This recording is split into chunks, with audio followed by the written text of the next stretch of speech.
Welcome back to Hot Air at the Vatican. I'm here with Christopher Ferrara, author of Liberty, the God That Failed, journalist working here at the Conclave. It's great to speak with you. It's great to meet you finally today, too. Yeah, I'm glad we did meet, and I'm happy to be on this prominent website. It's a terrific site for a lot of important news about political events and social events in the world. And one of the things that prompted the book is what we see here in this gathering for the Papal Conclave. The world still seems to know, almost instinctively, maybe you could call it an ancestral memory, that the Catholic Church is a very big thing.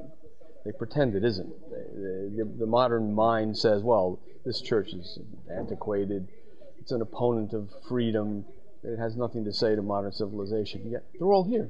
And every little development at this conclave is a major news story. Even the rules for the voting for the Pope, which were changed by Benedict, that was a big story. Why? It's because they know. They know how important the church really is.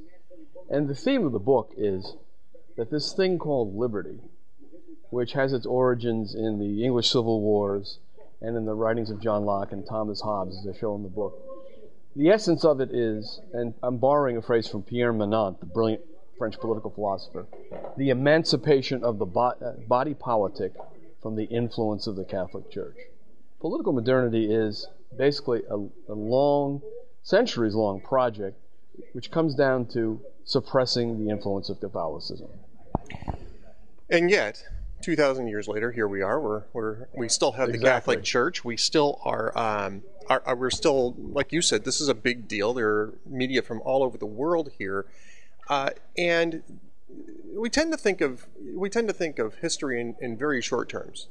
It's a natural human instinct. We tend to think of history within our lifetimes, or maybe within the lifetime of our parents or grandparents, and that's where history begins and ends. Very clearly, this is not the case. This is the oldest organization, really, in the world. It has a 2,000-year history. It has always been a relevant organization, and it still is today. And yet, like you said, the world is treating it as if it's some sort of an aberration at this point in time. You and I were talking a little earlier about the fact that there are people fear the Catholic Church. People fear the message, not the Church itself, but the message of Christianity, the message of Roman Catholicism. Tell me a little bit about how that challenges the modern world. The modern world, as I suggested earlier, is based on this supposed emancipation of society from the influence of the Catholic Church. And they call this liberty. Liberty has essentially become an end in itself. And it's broadly defined as something that the libertarians hold very dear.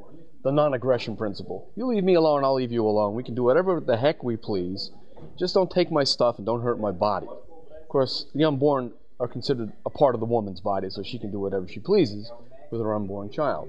So liberty is essentially a democratic capitalist society, or what Michael Novak has called a society governed by the spirit of democratic capitalism, which produces the empty shrine, as he calls it.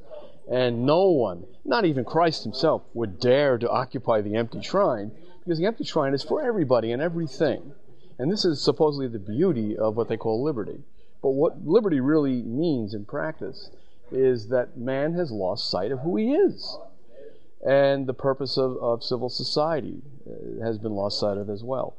The function of civil society, as the popes consistently taught before the Second Vatican Council, is to assist the Church in providing what Pope Leo called the passport to life eternal, which is a well-lived life in this world. So civil authority has to cooperate with the Church in ensuring the conditions that are necessary for the flowering of the human person. Not just getting things or being secure in one's person or property, but living a moral life, living a good life, and ultimately attaining beatitude. Beatitude is, as the popes insisted, the ultimate end, not only of the Church, but of civil society. Even if civil society has proximate ends of securing persons and property. The ultimate end of all human activity, including governmental activity, is to get man to heaven.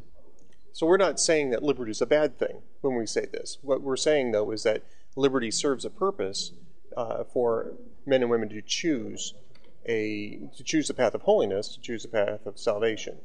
Well, it depends on how you use the term.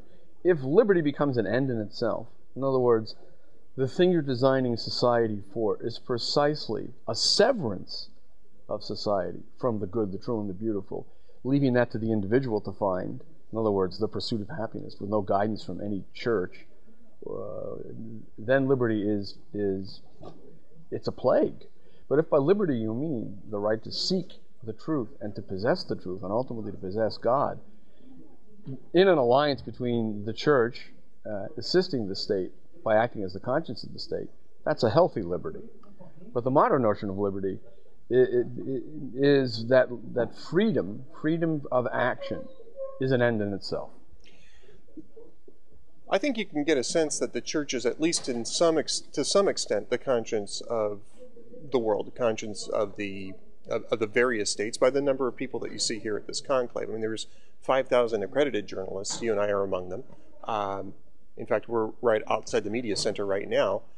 There are probably several thousand more that are just here in Rome without accreditation to the Vatican itself.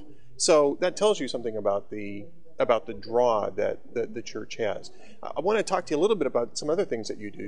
You're an attorney. You've represented or you've worked with the ACLJ. Tell us a little bit about that, because the ACLJ is an organization that I've had some contact with. They do good work in the United States. I'm the president of the American Catholic Lawyers Association, and another great organization. It's a religious organization that does public interest litigation as part of its mission.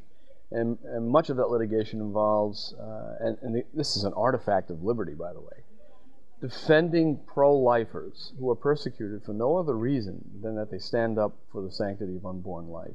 These people are arrested, imprisoned, fired from jobs, and they need representation because, according to the modern notion of liberty, there is freedom for everything but the truth.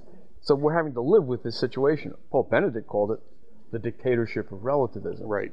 So we do that kind of work in the public sphere, representing clients who are persecuted on account of their faith, especially in the pro-life arena. And we do this in state and federal courts. Have you had any interaction with the groups opposing the HHS contraception mandate in the United States? Yes, we have. We've been in contact with some of them, and our position on that issue is there are plenty of lawsuits in progress. A whole lot of them, yes. And more than enough to get the issue to the Supreme Court. And the way we allocate our resources, we don't just Me Too a case. We prefer to devote ourselves to what some would consider less flashy cases, like a pro-life mother of 8 being thrown in jail, or a family that's being persecuted by the New York Attorney General's office because they demonstrate outside an abortion clinic. And we have been involved in higher profile cases, but on this one, we're letting others take the lead.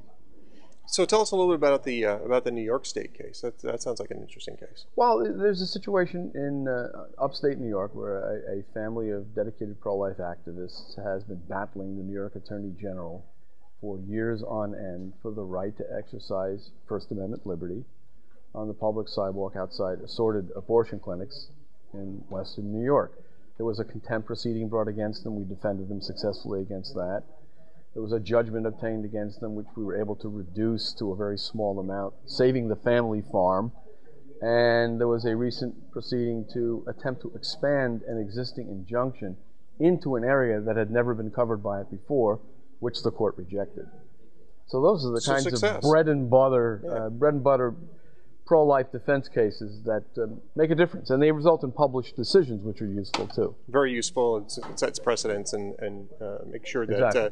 It constrains the state from acting in ways that it shouldn't in the future. So, Christopher Ferrara, thanks for joining us today, and we're going to be probably bumping into each other in the next couple of weeks, I'm sure, repeatedly. At least I hope so. Yes, I hope so. Maybe we can sit down and do this one more time. Great. Thank you very much, Thanks. sir.